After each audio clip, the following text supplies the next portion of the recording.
All right, this is Ford Rasmussen. It is July 6th, 2020. And I guess a brief introduction, I guess, is in order because I have not posted a video to this channel in ages. This is my attempts to learn how to animate and vlog the process.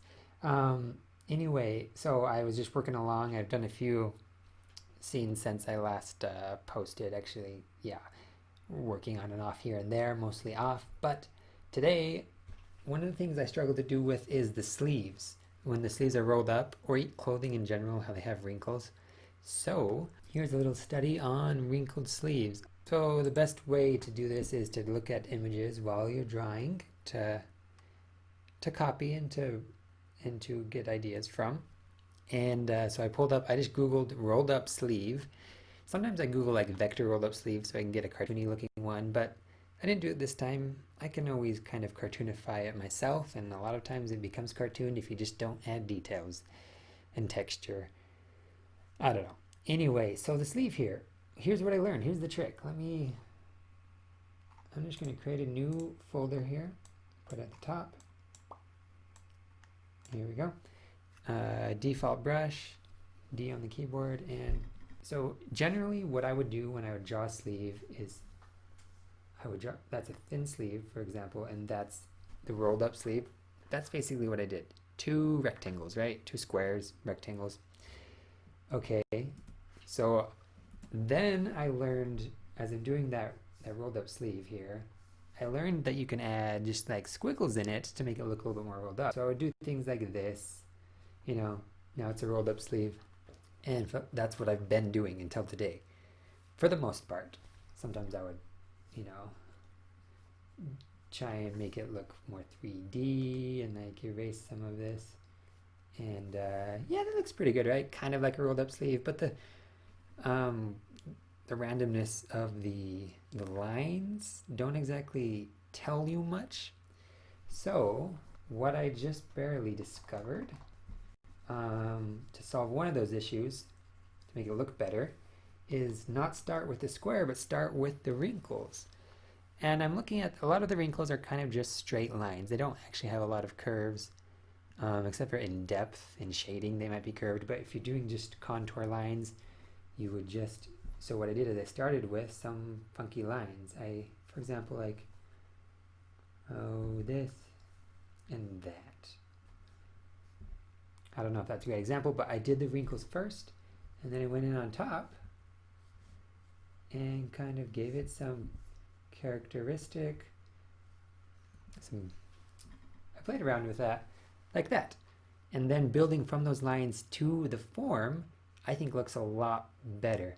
And you can play around with it a little bit, like add some lines in there, or just play around with the way it falls. That's the second problem. How does the clothing fall or stretch when it's being folded and wrinkled? Which I have not completely solved yet. So you have, if you have any insights on that, let me know. I wonder if I could speculate. I don't know. I really don't know. I mean, a lot of times they're just straight lines. If it's twisted, you can see that it would cross. So it looks kind of like this is twisted, whereas if it wasn't twisted, if it were just kind of rolled up but pretty straight, it wouldn't have a lot of wrinkles. Yeah, see, so my arm down here looks kind of twisted because of the way the wrinkles cross it. Let me look at a reference image here really quick. Yeah, on the other hand, I could go straight down. Yeah, I can already see this is going to work. Do something sort of like this, more or less. And now you can see it's bunched up, but not twisted, so the wrinkles are just up and down. Well, and this is, of course, if the arm is coming straight. This is the arm. You know what I mean? The little hand out there. You could just rotate that, make those horizontal lines if the hand was at its side. So you get the idea. That's what I just learned today. And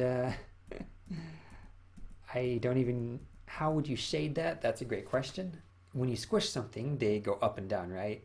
And so the part that is up, which is usually the middle, it'll form like a wave. That'll be usually highlights. The light will hit that first. And so the creases will be darker. So for example, if I were to try this, I'm going to put some opacity here and just do black. So how would I shade this arm that I currently have? Probably something like this. being the lines would be the creases where it would be the most dark. So, yeah. And then things that are behind, I usually shade darker, and things on the bottom. That's kind of my my tendency. Without, if I don't even think about where the light source would come from, I would put shadows behind it on the bottom. Because generally the light source is coming from above, right? At some sort of angle. But anyway, yeah, so without doing a lot of shading, that's basically what I do. I just put a little bit of shading by the lines, the contour lines that I made, because those are where the creases are that they go down. So that is what we're at. Clothing, wrinkles. Let me know if you have any good ideas or any insights on how to draw clothing with wrinkles, fabric and that kind of stuff. Texture also.